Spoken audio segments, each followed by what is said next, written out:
Hello, everybody. Oh, okay. So I'm Steve Seidel. I'm the director of the Arts and Education program, and it's my pleasure to welcome all of you here to this last event in the John Landrum Bryant Lecture Performance Series for this 2005-2006 academic year. For us, this is an especially lovely event because we're celebrating 10 years of the Arts and Education program here at the Harvard Graduate School of Education.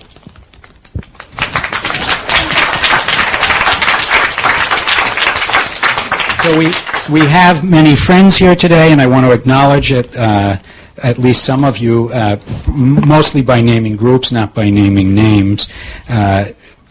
First, there are students in this year's AIE cohort, and I'd just like you to raise your hands. So, yes. Yes.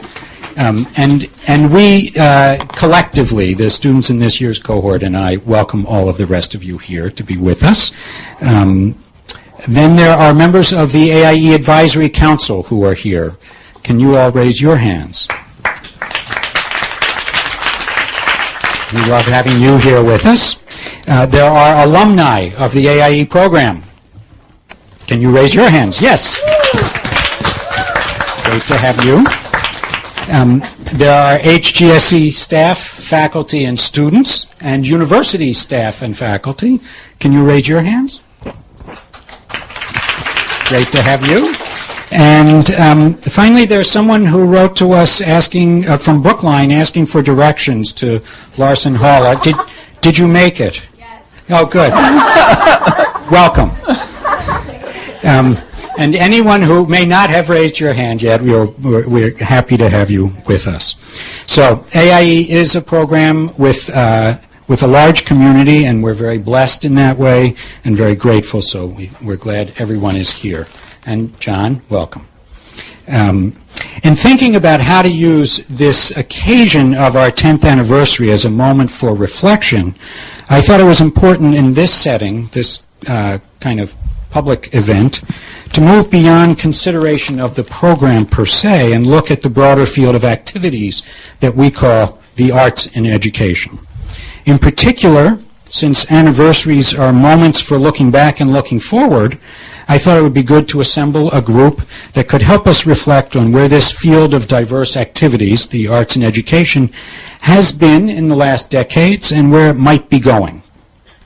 Certainly, there is no single story to tell here, and that's why it seems so important to get a variety of perspectives.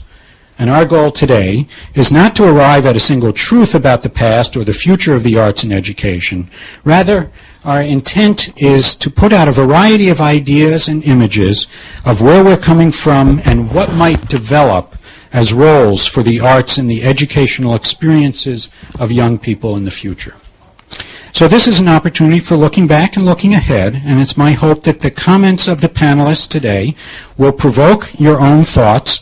And if any of you know the panelists, you know that they will provoke your thoughts. And your sense of what might be both possible and desirable in the future. Finally, it feels especially fitting to talk about the future today since we're in the last days of this academic year. And our current AIE program students are spending just about every moment that they aren't working on final papers and projects in deep reflection on their own futures in this field. So in a sense, I'd like to think about today's conversation as a kind of graduation present to our current students, offering them some thoughts on what the future may hold, this future that they are both about to enter and in time will come to shape. To this end, I turn to some friends who've had something to do with this AIE program in the past and in the present, as well as this field more broadly. And the very first person I went to was the one person of whom we can truly say that but for her dream and her incredible effort to make that dream come true, there would not be an arts and education program at the Harvard Graduate School of Education. The founder, and for most of this past 10 years, the director of this program, Jessica Davis.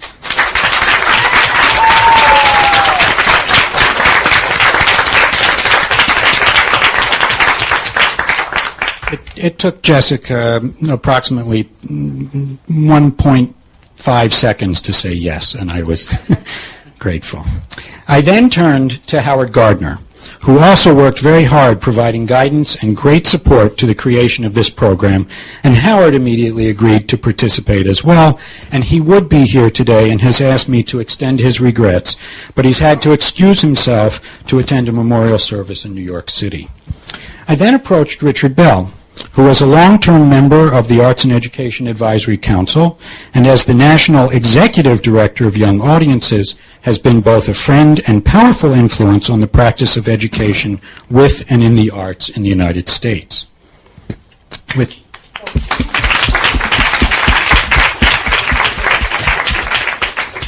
With Jessica and Richard in place, I wanted to get two other perspectives, but still wanted to draw from the AIE program community.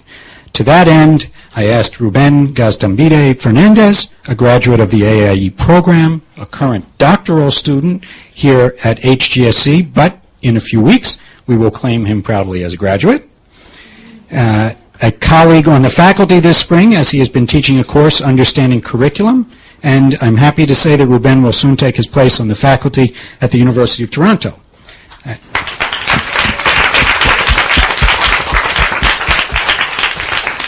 Where we hope he will be working to develop a program on the arts and education, a program we look forward to as an exciting and much-needed expansion of the opportunity to study the arts and education on the graduate level. And finally, I asked Anika Selhorst, a 2003 graduate of the AIE program and currently the in-school program director of City Lore, a nonprofit program in New York City dedicated to preserving and presenting New York's cultural heritage. Welcome.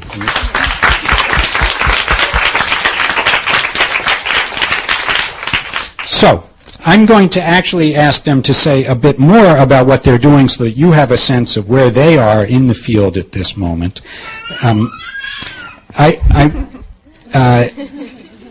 So I've asked them to think about three things to share with you today, and we'll do this in three parts. The first is just to give us a picture of what they're up to these days. The second is to look back about 20 years, or whatever feels relevant, but I asked them not just 2 or 3 years, but to really go back some decades and reflect on their sense of where arts education or arts in education were at that moment and relate that in some way to where things are now. And then finally, I've asked them to think about what they imagine this realm of activities might be like in 20 years from now. So, along the way, I certainly hope that we'll have some time for your thoughts and your questions, and we'll make time toward the end for sure. That's the plan. Are there any questions? Can we begin? Okay. Now, what I didn't tell the panelists is anything about order. So why don't we start with Ruben, and we'll move across, and then we'll mix it up as we go. But so the first question for each of you is really just to share a little bit with everyone about what you're up to now, because my introduction of you was limited. Well, after Ruben? I took a sort of hiatus from the arts in education 3 years ago when I decided to pursue a research project for my dissertation that focused on the education of students at an elite boarding school. And it was a very painful decision at the time because I was sort of ready to do similar work in arts high schools after having done a project with Jessica at the Boston Arts Academy when I first started my doctoral work. But it was a sort of opportunity not to be missed, and also just an opportunity to explore a different aspect of the education world that I was somewhat familiar with, but not necessarily close to. And painful as the decision was, I did end up, as I think of it, shelving the arts for a few years. And I had written a very theoretical qualifying paper on the role of the artist in society at the time, and I sort of shelved it. And little did I think that 3 years later I would be having the opportunity to go back to that work with this opportunity at the University of Toronto, where for my job talk I presented this work I had done on the education of the artists and the role of the artists in society, and I remember sort of going back to the literature, because I felt, oh my God, like, what if they ask me something about the most recent publications on arts education, and I'm going to have to say, well, I can tell you a lot about elite schooling. So I sort of went back and explored just to see what was being published, what was being said in the journals, what were the books that were being published, who was speaking, what were they saying, had the field really changed in 3 years. I'm sorry to say that I didn't think it had changed that much, unfortunately. I felt that a lot of what was being said now, is very similar echoes. I hear echoes of 3 years ago. And I don't know if that's a good thing or a bad thing. I suppose it's a good thing for me, because there's things I don't have that much to read, but I'm excited to go back now to that field, and I'm excited actually to do it in Toronto for many reasons, not least of which is that fortunately for Canadians, the arts are not finding themselves in the precarious position they find themselves in this country. And as I've been browsing through school brochures in the city of Toronto for my daughter who's going into first grade, I've been sort of pleasantly surprised at how much the arts are integrated into the public school system in Toronto through various means. Now they have not just like one arts high school; they have multiple arts high schools and things like that. And Toronto, obviously, as those of you who know, is a very lively city where the art scene is not just the sort of, traditional symphony orchestras and ballet, but where there's a thriving alternative art scene with lots of people doing really interesting things. So that's where I am, trying to finish that little paper, that little 398-page paper. I got to finish and deliver it tomorrow, and go back to this field. So that I guess that's where I am. Yeah. Cool. I have my own microphone. Okay. Hi, I'm so happy to be here. It's so familiar in this room, even though so many of your faces are not familiar. That's even so exciting that there are arts and ed students I don't know. It's just wonderful. And so I'm very grateful to Steve and to all of you for having me. And it's so exciting to be sitting next to AIE veterans of all sorts. I don't know how many of you know this, but I came to Harvard in 1984 for a year to gain some skills to write a book about the school that my mother ran in the Bronx in New York City, the Hoffman School for Individual Development. And 22 years later, I'm actually sitting down to do that. So I have a small hiatus at the ed school that has been wonderfully fulfilling. And I retired from the joyful work that I was doing with all of you here to the joyful dream of writing full time, which is what I've wanted to do since I was about 8 years old. And I sat down in front of my computer in the summer, having left Harvard, and I immediately became addicted to online poker, which is not exactly the way I had envisioned myself in front of the computer. But by September, I had made an intellectual leap forward, and I was addicted to online Scrabble, which I still struggle with. I don't know how many of you are also members of the Internet Scrabble Club. But I began to actually peek my nose into the piles of data that's been collected for the school closed in 1980, and everything became mine. And I started slicing and dicing and sorting and piling. And before you knew it, I was thinking about writing this incredibly hard task. And then I was asked to write another book. I hope some of you have seen the book that grew out of this program, Framing Education as Art, The Octopus Has a Good Day. But I was asked to write another one, which would be sort of more popular, more of a trade book.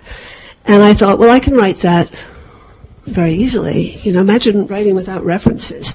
And so I started to write that. That book is one, actually, it's currently called Keeping the Arts in Our Schools, An Advocate's Manifesto. But the title is up for grabs, and that one is going to be done by Teachers College Press as well. And I am very, very deep into finally writing this book about my mother's school, which is called Ordinary Gifted Children, the story I promised my mother I'd tell. And I'm really, really deep into it, so I have to tell myself when I wake up at 4 o'clock in the morning, no, it's so much better to sleep at least till 6, and then you can go back into your study. So it's a big treat for me to be out of my study too, and to be with all of you. But that's where I am. I'm actually writing full time and here to celebrate with you this dream of all of ours that was really, it's very nice to be called the founder, but it was just on the wings of students just like you who have always been at the Ed School, like me and Steve, who came here and focused our work on the arts, like the students before us who had written 85 theses on the arts and education before there ever was a program. And I'll tell you a little bit more about that, but here we are, and I think we're here to stay. So, thank you.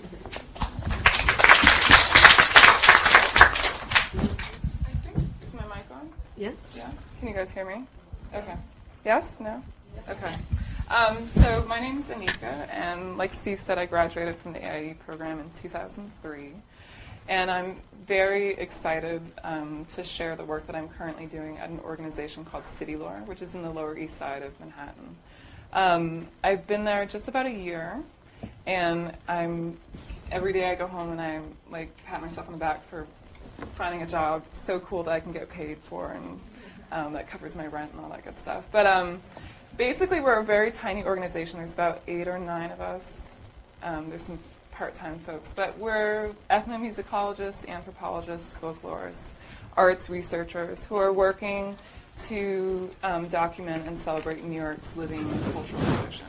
And we do lots of really interesting projects. I actually have to go back tonight because we have a big poetry festival this week, and we've invited poets from all over the world to perform in their endangered languages, and we have an event at the UN tomorrow, and just like really, really interesting, compelling work around the arts that relates to current events and all the different cultures that are represented in New York City. I'm fortunate to be working in the education department. There's 2 of us on staff, and I manage the in-school programs. And basically, we work with classically trained artists and traditional artists who maybe learned their art form from their family or their community. And we go into the public schools and set up partnerships with classroom teachers, grades K through 12, and try to find a way to integrate the arts with the social studies curriculum, which is really exciting work because our artists are doing really amazing artwork, and it's nice to find a way to bring, well, I think it works really well for 2 reasons. One, because a lot of the schools that we work with, all the students aren't getting art. They may have like a push-in art teacher, but not all the students are seen by that person. And social studies, which is a part of the New York City curriculum, is really important, but doesn't always get taught because there is this tremendous pressure for the teachers to be doing well in the math and reading tests and all these things that we're familiar with. So it's great because we come in and we find a way to connect it with the social studies curriculum, and so the students end up learning the content and how the artwork relates to that content. Just to give you an example, we did several residencies this year with some 5th grade classes who are studying Mexico as part of their social studies unit. And we had a theater artist that we've been working with for about 20 years, which is the same age of the program. And we worked with 2 traditional Mexican folk dancers. And these 3 artists collaborated, designed a residency with the classroom teacher.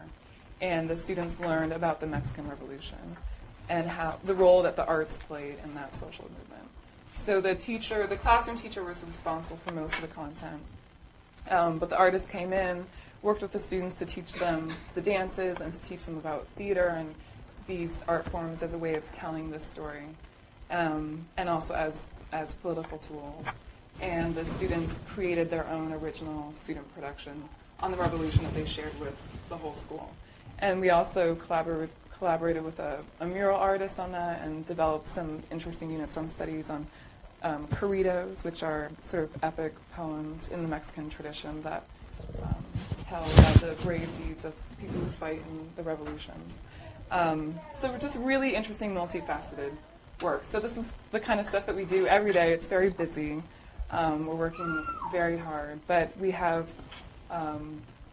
just a range of artists in all the art forms that are going into the schools to do this kind of work with students of all ages, and it's pretty exciting stuff. So, yeah. Richard. Hi, I'm Richard Bell. After 20 years of being an arts administrator, I'm still trying to learn how to do that job. And every moment of my current workday is still informed by the 20 years before that where I worked actively in the arts. I started making music when I was very young and singing professionally from the age of 9, and involved in the theater shortly thereafter, and continued that for the better part of 25 years. Was fortunate to get hooked up with young audiences, and after teaching at university level for a while. And fortunately, it was an organization that encouraged its professional staff to continue working in the arts. So for another 20 years, I had another 20 years working actively in the theater.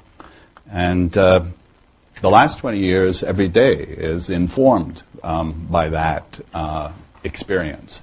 But I am now working indirectly, in a sense, in the arts, and that everything that I do and that our organization does, because we're a service organization, the national organization of young audiences, our report card is what others do, because we're not carrying out the program in the schools, a dozen or so staff people that I work with. That work is being done by young audiences affiliates around the country, staff and 5,000 artists, and a lot of programs that we do in schools, which I'll talk a little bit about when we get into the change part of this conversation.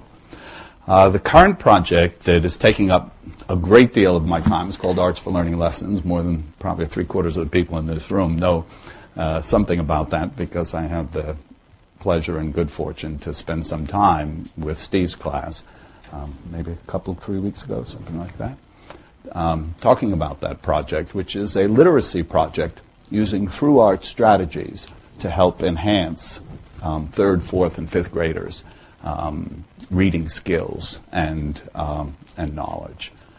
And I think I will leave it there, because I'm going to come back to that when we talk about the changes that have occurred in the last 20 or 25 years or so. Great. Well, so I think that it's clear that two things. One is that all of you are deeply engaged in what you do, and that you have long days. That seems clear. Let's go back a little bit and ask each of you to share an image or a memory of roughly 20 years ago. I mean, take this loosely. If you want to go back 22, that's okay. If you want to go back 15 or whatever, that's fine. But I want you to press back in your memory and your experience to some aspect of what the arts and education meant at that time that feels to you emblematic of that period, something characterizing that period. And we have not.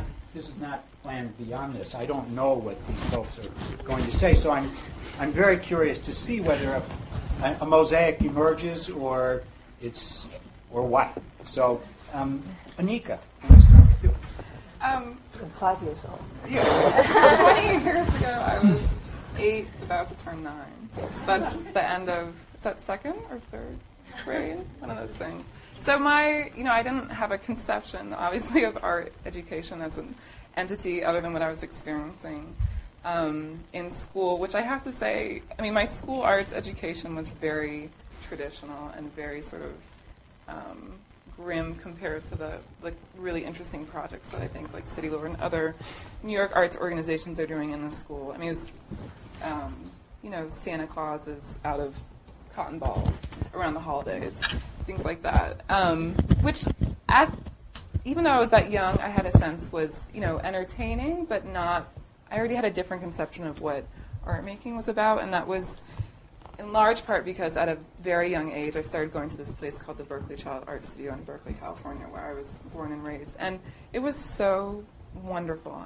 My youngest sister is here now, and she's 18, and we both went, and we were talking at lunch about what a great. Sorry, Bria. What a great place it was when we were kids. And the woman who ran the place I think had a degree, a PhD in child development and psychology, but she had this very progressive, hands-on model for our education. So we went in and we finger painted, and if we wanted to learn how to mix colors, they taught us how to do some of that stuff, but it was very child-centered, and we just sort of found our own way through paint and clay and wood, and it was very exploratory. So having that experience in the summers and then going to school and having these sort of very rigid, uninspiring art projects. I mean, I knew even at that age that there was something askew. But, you know, and I think certainly for someplace like Berkeley, California, which is pretty progressive, and folks are, you know, thinking about educational issues, maybe that was typical in that area, but it's certainly not a typical experience, I think, for people I know who may or may not have become art educators, but just, you know, reflecting on their own art education in school, and how for a lot of folks that I've talked to, parents of children that I work with, you know, their own school art education sort of keeping them from being as enthusiastic, keeping them from being enthusiastic adult participants in places like art museums or going to participate in arts events. And so it's interesting. The parents that I work with, I think, because their children now are having such compelling art experiences, are sort of coming around. But I think I can say maybe that for folks of my age, you know, that our school arts experience is pretty limited and uninspiring, perhaps. So. Okay. There's a cheery image. No, but a complex one, actually. So that's great. Well, I'll mix it up a little bit. Ruben. Sure. So 20 years ago, I was, you know, when you were in high school, there was some guy who played the guitar and sang in the schoolyard. So that was me 20 years ago. Like to see it. And Jessica insists that, because I never played the guitar here, she insists that I don't really play guitar. I have a degree, an undergraduate degree in classical guitar performance, but the only time she saw me play guitar, I was actually dragging it on the floor. Performance, that was a performance piece in which I took this guitar and dragged it on the floor. Postmodern. She's still out there. So in 1986, I was playing guitar, and at the high school that I attended, and there were two kinds of arts experiences I had. There were the kinds of arts experiences that my grandmother took me to. My grandmother was this sort of upper middle class widow who really enjoyed the arts and wanted to make sure that she passed that, you know, this sort of grandson that was raised by his radical parents. You know, she wanted to make sure that if I was getting to read Marx with my parents, that at least I was getting to listen to Mozart with her. You know the stark distinction. Mozart, Marx, something like that. So there were those arts experiences I was having that were sort of, you know, in the theater, going to see the symphony with my grandmother, and then there were the other arts experiences I was having, which all had to do with politics. It was about doing performance art at political rallies. It all had to do with Puerto Rican independence. It had to do with writing poetry for political freedom. You know, the arts, in that sense, were never disengaged from political processes. It was one of the same things. You sang protest songs. You did performances for celebrating the national poet, who had died. I remember the poet right about that time. We were sort of in my first book, performance art, was doing an homage for this Puerto Rican poet like that. And so that was always never separated from that. Roll up 10 years later, and in the meantime, I had decided to pursue this degree in classical guitar, which I do have. Whatever you say. And I was struck by the. You know, I came to the United States to do that, and that, if you remember, that was 89 to 93. That was the first Gulf War. So when President Bush went to war, I was pretty armed, and so decided to organize a rally at the school. And I couldn't believe that nobody wanted to organize the rally. It's like, well, what happened here? Suddenly there was this connection, and for that whole time, I experienced this sort of sense of tension that somehow, suddenly I had to do this art thing, and it wasn't political. You know, it was like somehow artists weren't political. You know, and it wasn't about that. You know, and I was very struck by that. So then, by 1996, after I was out and conservatory and trying to bring back, you know, the politics to the work that I wanted to do, I ended up in Spain. I met my wife 10 years ago, exactly 10 years ago. And we moved to Spain. We were street artists. And somehow being street artists in Spain sort of refurbished all the sense of being at the grassroots. That, the real art is at the grassroots. It's not at the symphony hall. It's at the grassroots. And so that was 10 years. And then I came back to the United States and started teaching at the Walnut Hill School, which some of you know, which is a private arts high school.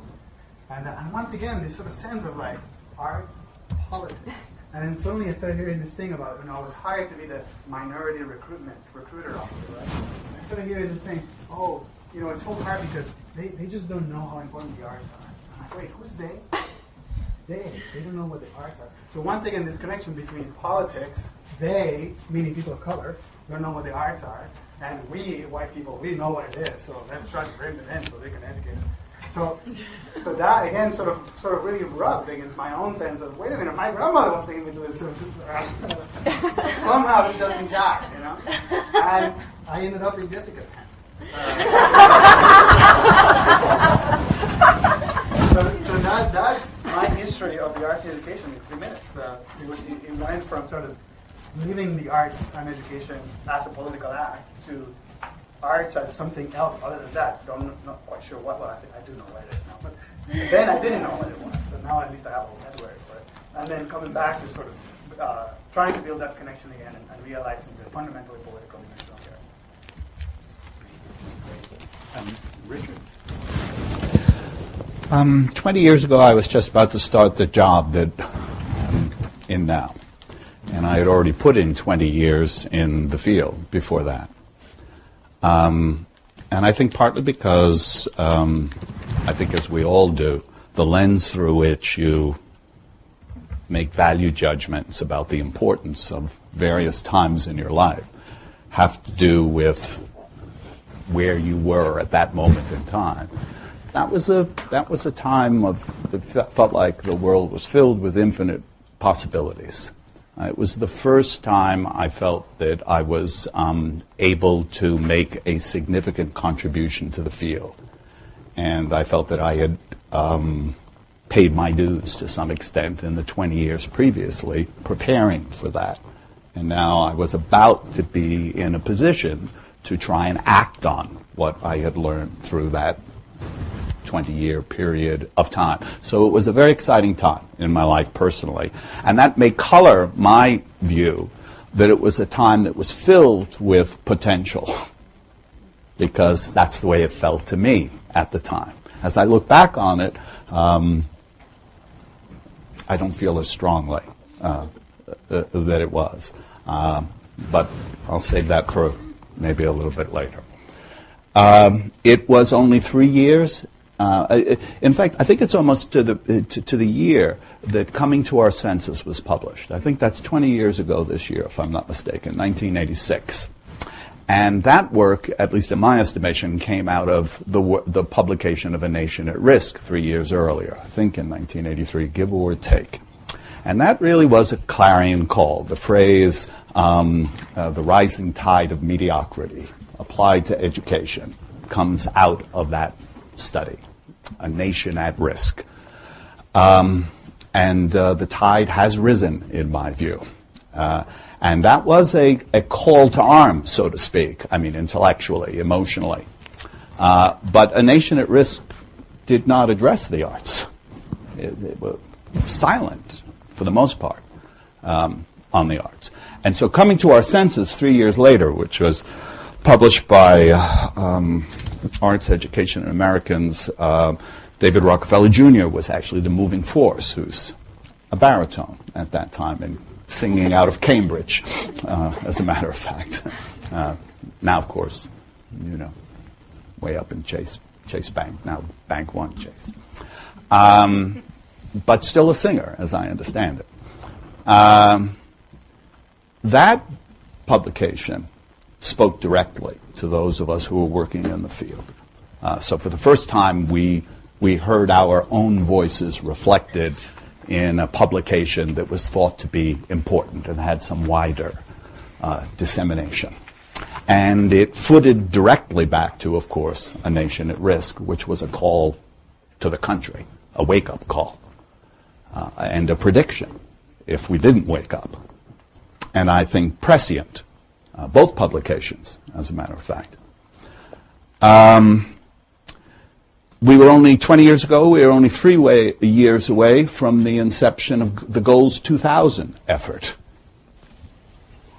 It really was an idea that was invented by the first President Bush, Piney the Elder.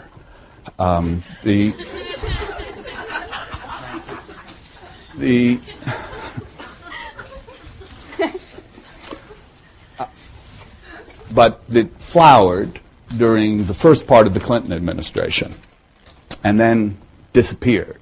And we'll talk about that in a little while, to be supplanted by No Child at Risk. So that's the movement of the 20 years. Okay? Nation at risk, coming to our senses, the arts finally has a place. Goals 2000, high aspirations. So high, impossible to reach it by the year 2000. Goals 2000, we were all supposed to be living in an enlightened society, educationally speaking. In other words, we were to have fully responded to the problem posed in a nation at risk and in coming to our senses, especially from our perspective, coming to our senses. I think I'll leave it there. Okay. So, Jessica, what's it take you back to? 20 years ago, let's see, what grade was I in? Was it junior high, Jessica? It's interesting because Richard and I are I think, going to be walking through a similar kind of a field. I had told Steve the notion of the arts and education as a field was already, emerging got me a little upset, but then the field, when in fact, of course, I think it's more of a universe or a planet, at least. But I am thinking in the same vein as Richard around this concept that I think would be of interest to you as you move on, which is advocacy. The Goals 2000 came out, and guess what? What subject did they forget to mention? Let me see. It was the arts, and surprise. And an organization began in Washington, which is now still in play, called the Arts Education Partnership, which was dedicated to convincing Goals 2000 to include the arts. And there are a number of organizations that make recommendations in D.C., and this is advocacy with a capital A. And it's not what I'm going to be dedicating myself to. I'm more passionately engaged in the kind of advocacy that each of you does every day when you sit in a non-arts class and you make the instructor or a fellow student aware of the fact. They have standards for arts and arts education, too. I remember Jenny Nurse, when she was in the standards class, bringing that to light of other students. Or I'm interested in cognitive development in music or in art. And you enliven every class you enter with your particular preoccupation and dedication to the arts. And I believe your advocacy will happen as you go into the field with every child you work at, with every organization you're in. So 20 years ago takes me back to 1990. Perhaps not exactly.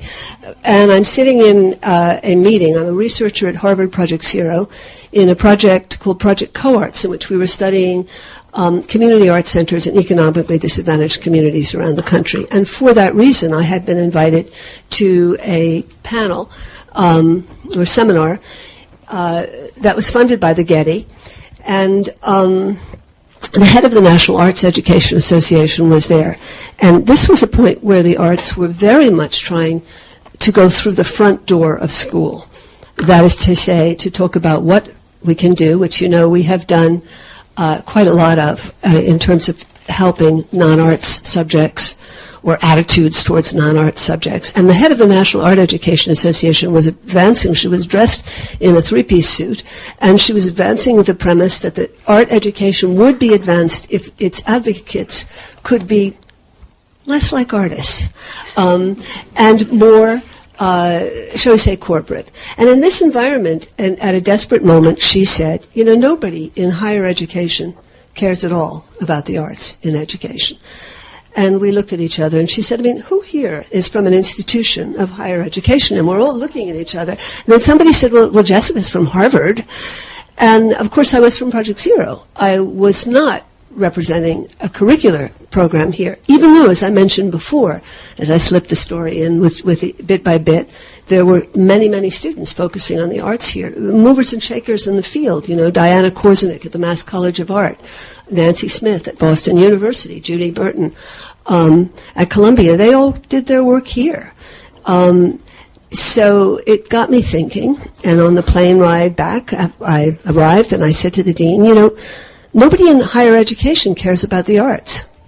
And he said, we all care, but it's always a question. Everybody loves the arts, but instead of what? Thank you. What do we give up to make room for the arts? And we began a conversation saying, wait a minute, people are already doing it here.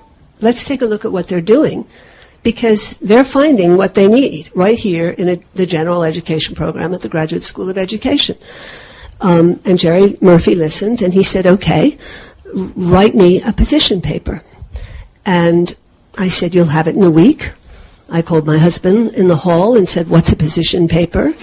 And he had it in a week. And by that time, folks at Project Zero had laid hands on it, other students had there was a bit of a buzz, which is why the program only took 3 years to get off the ground. And when Jerry announced it, he said, TIE was also beginning. It's time with these programs for the Harvard Graduate School of Education to make conscious note of the timeliness of technology and the timelessness of the arts. Good line for Jerry. Guess who wrote it? Pardon? I said, guess who wrote it? Well, I was just I can guess. perhaps not appropriate. Okay, so these reflections, I mean, one thing that strikes me about these 4 reflections on roughly 20 years ago is that they remind, all taken together, they remind us that history is being played out on many different levels. And the first comments were very much about what was happening in specific classrooms and the importance of family in growing up and finding the place for art in one's life. And I think that that's extremely central and it has to be held on to. Ruben reminded us that there is a relationship between art and politics that is very deeply felt, held, and grounded in community and in people's lives and in community. But then we also went up to sort of the levels of policy and if you will, the macro, from the micro to the macro picture, and thought about these other movements that were happening that remind us that what we're always talking about is the arts in education. And so the big reports on education, the national legislations, have a tremendous power to affect what will happen officially in relation to the arts in the educational lives of young people. I think we should leap forward, and then we'll hear from you all, and then we'll open it up, and because I think it's very important to get to the future. It's a leap. Nobody knows. Hard to predict. So what I expect I'll hear are both what you imagine might really happen and what you hope like hell will happen. And Jessica, why don't you start? Okay, well, I have good news about the future. Great. In the future, 20 years from now, the arts will have saved the educational scene, which is now being, in every subject, dragged to the ground because of quantifiable objectives and measures. The arts will be the way out for teachers and students in all subjects to understand that what we really want for our children are the kind of things that lie beyond measure. We want our kids to be engaged. We want them to be thinking from multiple perspectives. We want them to be respecting difference. We want them to be autonomous in what they do and think they can do. we want them to look at her notes. No, because I really want to invite you into where my head is now in terms of thinking about the arts and what they do. The Advocate 20 years from now is no longer going to be worrying about how to present what the arts do so that it will be acceptable or measurable in the same terms as non-arts subjects. We're going to be beyond that because the arts will have saved the scene. And we will begin to, for the very first time, talk about what it is that the arts do particularly well that other subjects, frankly, can aspire to do as well. The arts dare to deal with emotion. There's a golden oldie that we dropped because we thought it was too mushy in the 1950s. The arts... why don't you help me here? The arts, let's just throw some words out. I'm thinking engagement. I'm thinking autonomousness. I'm thinking metacognition, agency, inquiry. The arts ask questions, the real kind of questions for which there are not right or wrong answers, the kind of questions that drives research and learning. The arts, this is a word that our teachers are so afraid of using, which I've heard over and over again. The arts create joy in the classroom. Is that allowed now? That will be allowed in 20 years in every classroom. Joy will be allowed. And people will even be saying to the math teacher, I'm looking for the joyfulness in this room. Responsibility, empathy, respect, something I've been working on, an appreciation and celebration of failure as a place to begin and not something you can call me and my learning. Can I hear some more?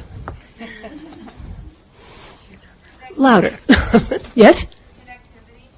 Connectivity, fantastic. Spiritual? Spiritual connection. And like an auctioneer, you just put your glasses up, right? But nothing to say. Passion. I'm sorry? Passion. Passion. The arts inspire passion. Kids are passionate about the arts. We have a collection of portraits, passion and industry. This is something that Ruben found at Boston Arts Academy. Kids work hard in the arts. You know, they stand up to work hard.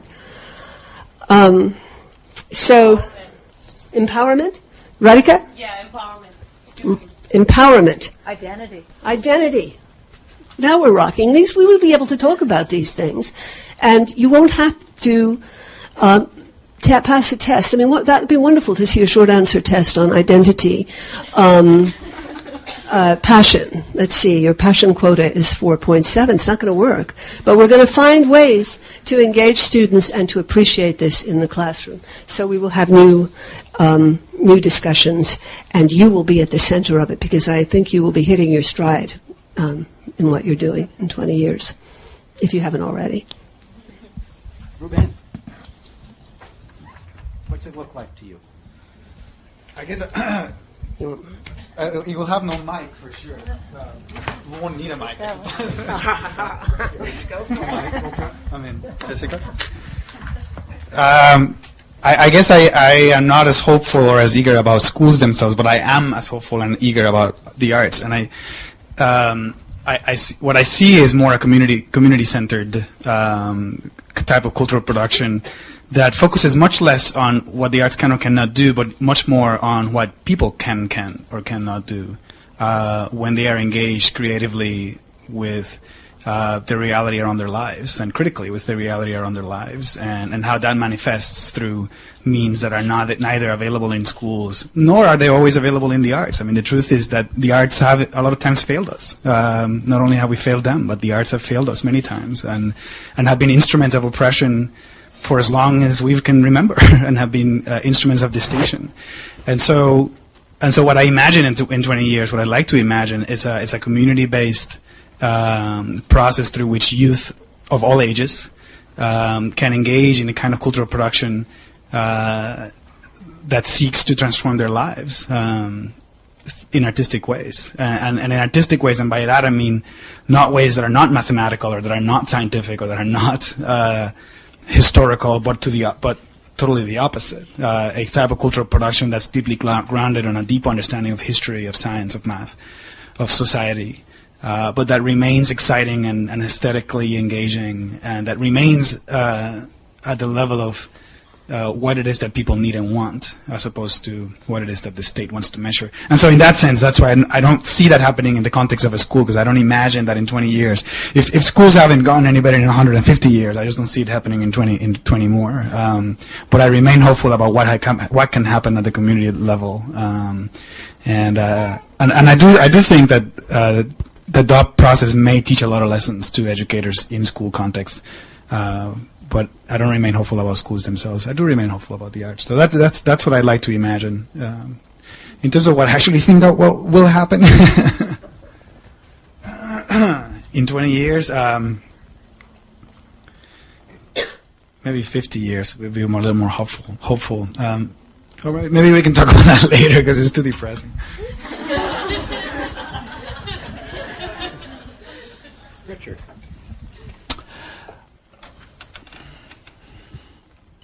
I think it largely depends on two things. It depends on you,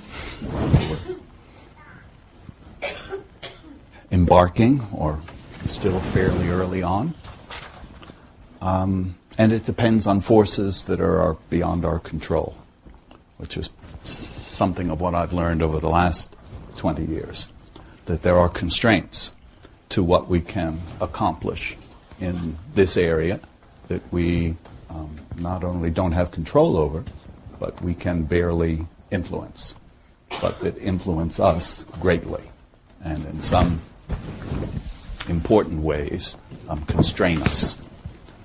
I hope that we, in 20 years, have learned more lessons than we have in the past 20. And I hope that you are not sitting in this chair 20 years from now looking back and saying, I wish we had accomplished more. I think we should have accomplished more. I think we had more opportunity to accomplish a great deal more than we actually have. Let me give you some examples. Under come and gone, and then I'll give you a few examples under came and stayed. Come and gone. Discipline-based art education. It's the Getty, right? Getty. And Elliot, No, Elliot is still with us. He came and stayed. Okay? But discipline-based art education on a systemic basis. Come and gone. Portfolio assessments on a system-wide basis. Come and gone. In these 20 years. Mr. Holland's opus. Come and gone. The role of music educators, art educators as leaders. School level, district level, come and gone. Goals 2000 and all the promise that it held, come and gone. Nothing left. If you go back and look at the aspirations, what we were going to accomplish, none of it has been accomplished. Not even close. A commonly held definition and commitment to the value of knowledge and appreciation of the Western European arts. Come and gone. Now, came and stayed. A fundamental shift to outcomes and accountability, especially for teachers. Principles. Came and stayed. And I think it's going to be around for a good long time. It's not a product of No Child Left Behind. It's going to be with us for a good long time. Shifting demographics, student population. City versus suburb. Underserved versus served. Rich, poor. However you describe that those dichotomies are, they've come and they're staying. They're going to be with us. And they're worse than they were 20 years ago. Growing influence of state government in educational policy and practice. come and stayed. A lessening of influence of the local real estate tax base, mostly due to court cases, which have found them to be inherently unfair.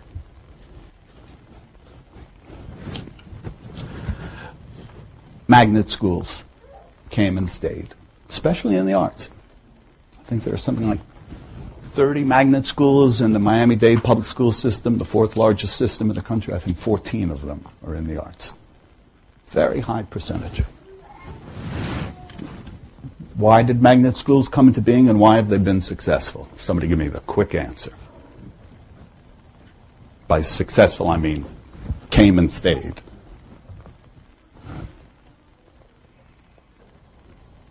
They were a strategy to accomplish desegregation. Their arts value was secondary to that.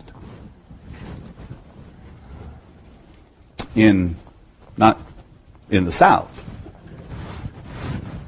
other places. That's why they're still with us.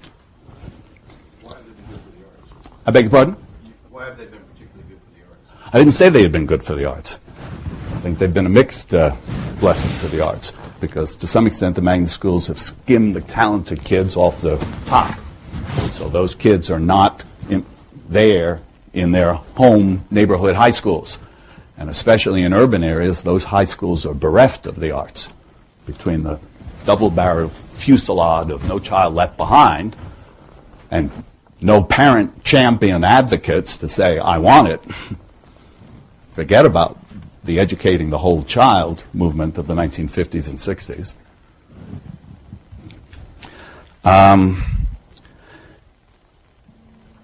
Educating America's youth for the 21st century came, it stayed, it's going to stay.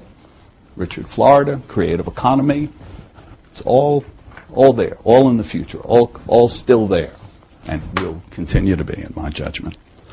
Back to basics movement, absolutely, came and stayed. The primacy of American pop culture, not just here, but in the world. It's come, it's going to stay, it stayed. The primacy. It wasn't so when I was coming up in school. Number one song on the hit parade was Kismet. You could trace it in a direct line back through musical comedy into operetta into opera. In a direct line. It was the number one song, 1955. Never heard it. Kismet. Dee da da, dee da da da da, dee da dum, da dee da da da da dum, dee da. What does it? That comes out of? Yeah. So, after-school programs in the arts have come and stayed. Okay, so, my hope is that in 20 years we will have that our work will be informed by both the experience of what has come and gone and what has come and stayed. What's the big thing we haven't accomplished? What hasn't moved that should have moved, that most disappoints me? None of this disappointments. To me, this is just the heat of the kitchen. You know, artists have been in the minority from day one and continue to be, and those with an artistic sensibility and are not in the majority. And as we move more and more towards, one man, one vote, democracy, which is a good thing, being in the majority counts for a lot in public policy and dollars allocated and so on. But my greatest disappointment, and my only major disappointment, for anybody who knows me well, I'm a glass half full person. I don't, or 90% full most of the time.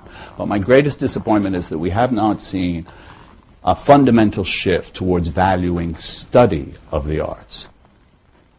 We've seen a proliferation of the arts.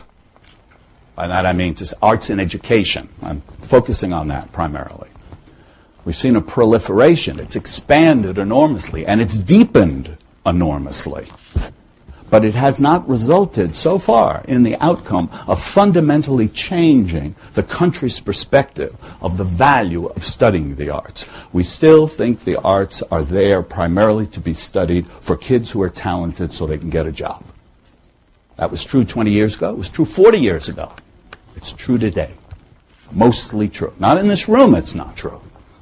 But it's still mostly true. And that's still driving educational policy, in my view. And the fact that we haven't made, those of us who are actively working in the field and have been in a, quote, leadership position, or that we haven't made more of a dent in that we haven't made more progress in that, is a great disappointment to me. I want to make sure we get to open this up. I promised provocation, didn't I?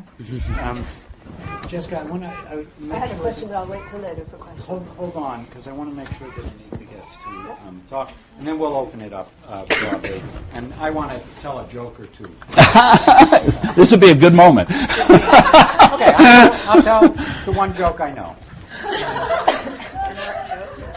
Oh God, I've What's the heard it. difference between a Jewish pessimist and a Jewish optimist?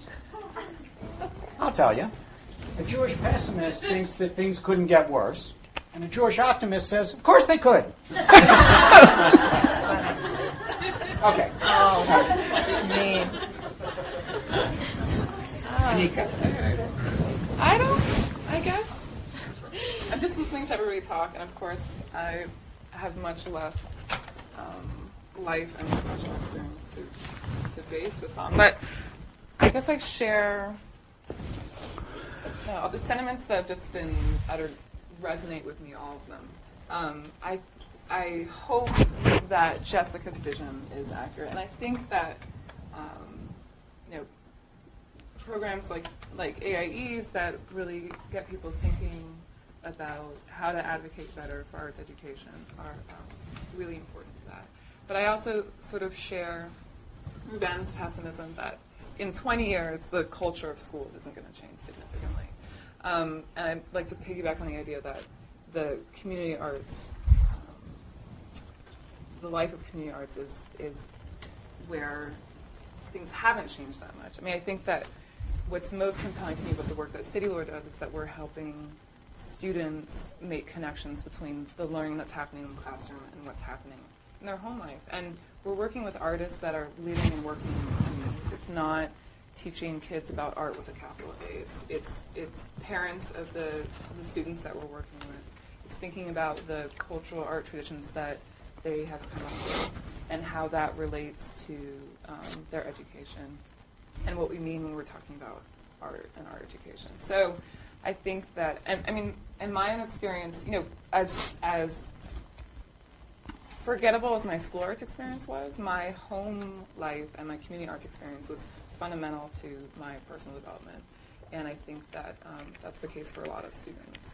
And if the more that education in general, the schooling system, and art educators can do to sort of to bridge that gap between what's happening in the lives of their students and what happens in the classrooms, the better off we're going to be as an educational system in general. And I think that regardless of what happens in the schools, community arts life will not diminish in 20, 50, 100 years. So I think that's something that we should look more closely at and think about making stronger connections to. And I mean, there's such exciting stuff happening there. It doesn't, whether or not the school system chooses to recognize it or not. So, and I think that it is a source of strength for a lot of groups too, especially in systems that are underserving certain populations. So, I don't know. We'll see. I mean, I'm hopeful though. I wouldn't be in this field if I didn't think that there were opportunities to make change, and I think that parents and these kids that we're serving now are going to be the folks who have to advocate in the future, and it does have to be a grassroots movement to give the arts a more secure place in schooling. So. Okay. Jessica, I know you want to say something. I want to make sure that we open it up as well. We have a few minutes for some thinking aloud together. Why don't you start, and then we'll open it up. Okay, I mean, just to throw it out there, I think, and maybe this what I wanted to share with you really touches on these points. I, of course, have studied community arts and agree with you guys that wonderful things are happening there, and the schools, the artists in the community have picked up where schools have left off when the arts have been left out of school. But I do think that the arts are essential to schools, and that when in the progressive movement that Richard talks about, when schools were dedicated to being democratic communities in which future citizens in a democracy were being cultivated, the arts played a central role.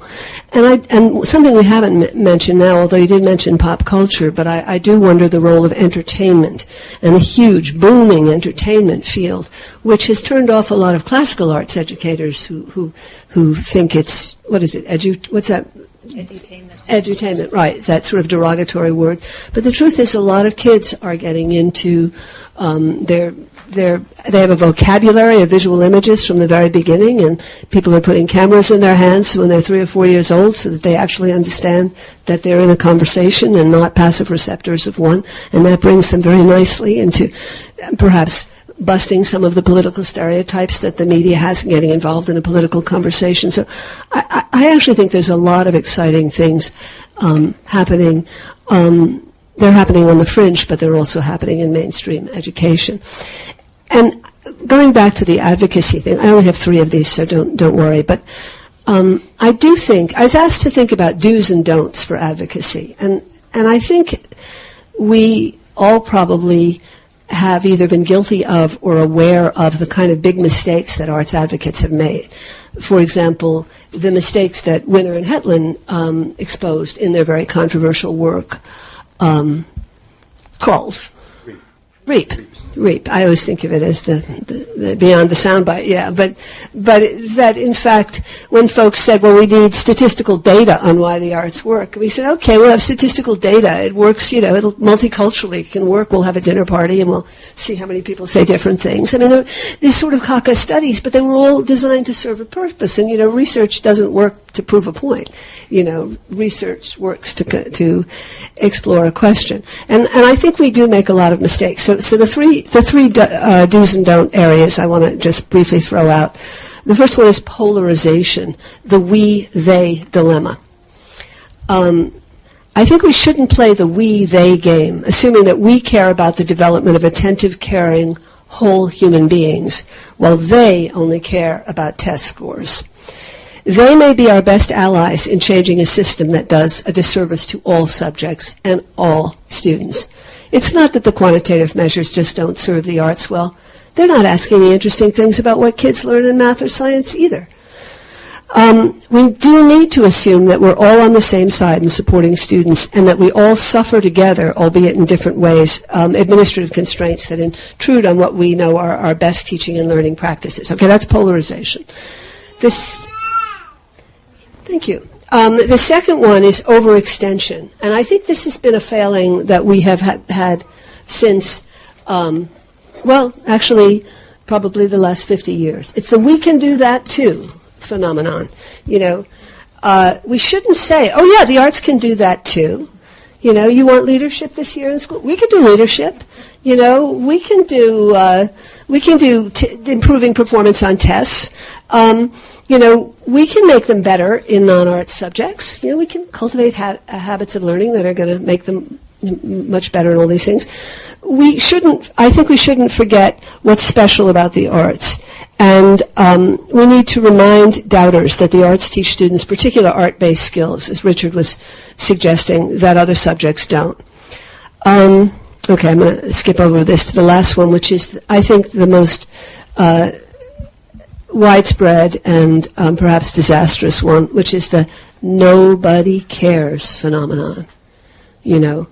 Don't assume that foundations, government organizations, or administrations, or other sources of funding don't care about the arts, and don't give up on funding support.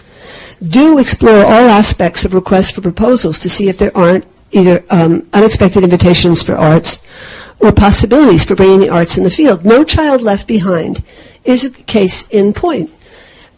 Republican administration, they don't care about the arts, even if they put it in the appendix, No Child Left Behind the Arts. Granted, you had to dig for it on the website when it first came out, but there were many millions of dollars.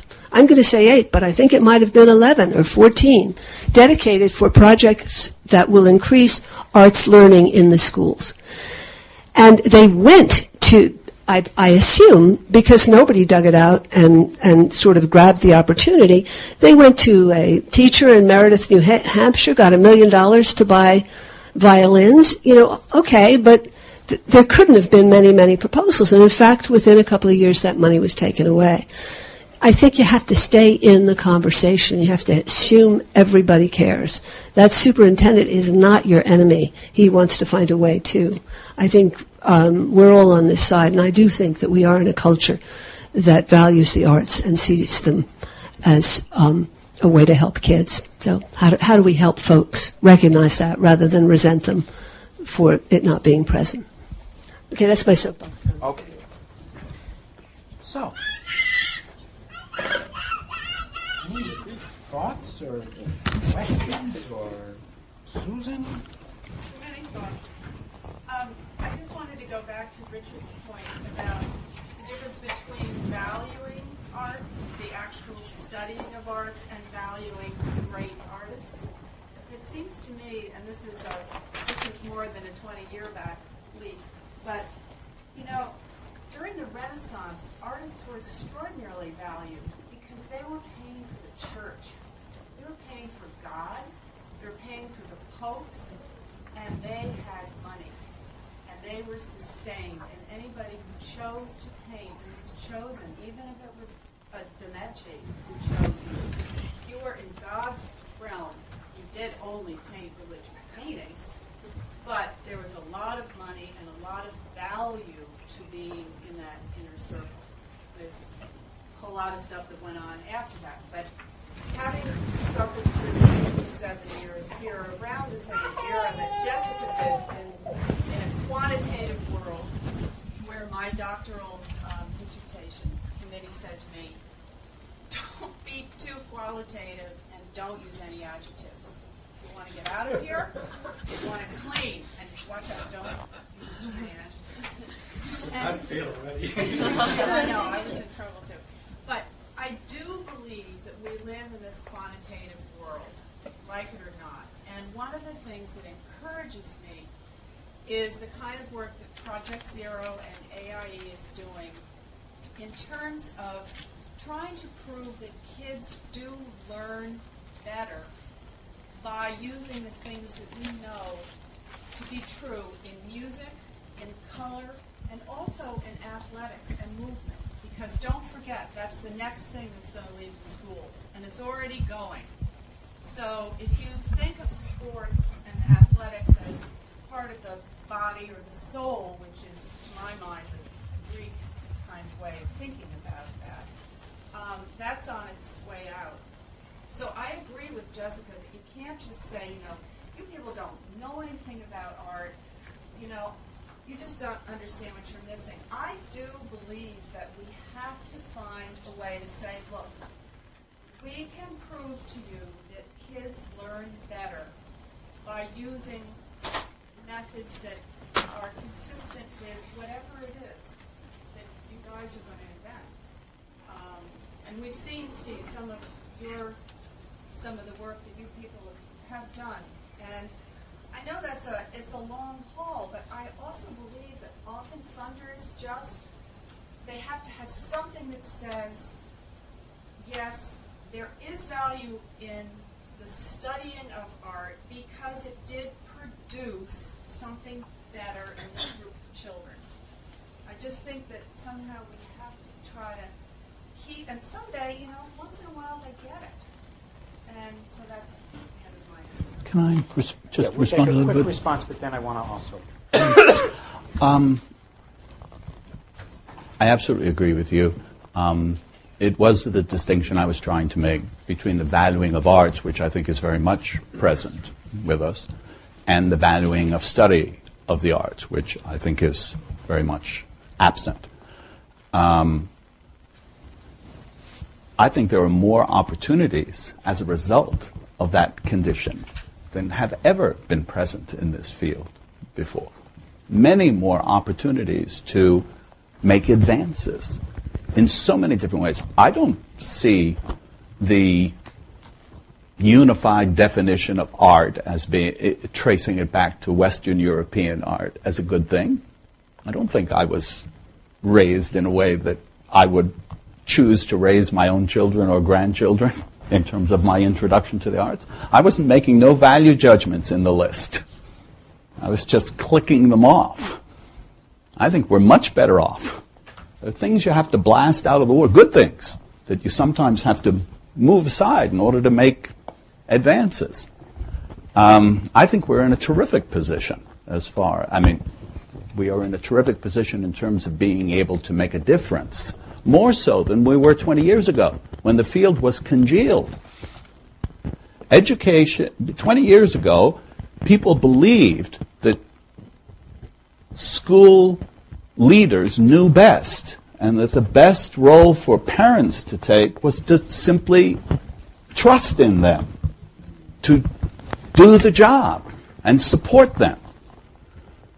That was true 40 years ago. It's not true today. People are much more active. And the fact that they have learned that there are better ways, that there is no one road to get there, is a good thing, not a bad thing, as I see it, a very good thing. And I'm more optimistic now, as I alluded to earlier in my opening remarks, I'm more optimistic today than in retrospect I would have been 20 years ago, saying what are we going to do in the next 20 years? I think we're going to accomplish a lot more in the next 20 years than we have in the past 20 years. I truly do. That's not to say that there will not be some things, as I said, which we can't control or even influence that could change that. I think that's being a realist. But those things notwithstanding, luck has a tendency to balance out. I think we're positioned very well to make the advances in the next 20 years that we haven't in the past 20 years. Partly because of some of the limited failures that we have experienced. That is not a question of saying we don't see the value of the arts, we don't see how they're going to, we don't see in the particular, what do I mean in the particular? What happens to an individual child when they're introduced to the arts? Where, I'm trying to frame this in a much larger context than that, because that's part of what you get to do when you've been around long enough. Okay, I don't consider myself to be a pessimist at all.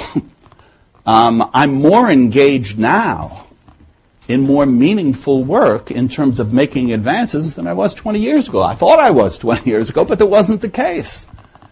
When I talk about the proliferation of arts in education, I'm not just talking about in terms of numbers. I'm talking about the quality of the work. The quality of the work that's going on in arts and education is much better now than it was 20 years ago. There's no question about it. The quality of thought, the quality of engagement, the quality of participation is so much better than it was 20 years ago.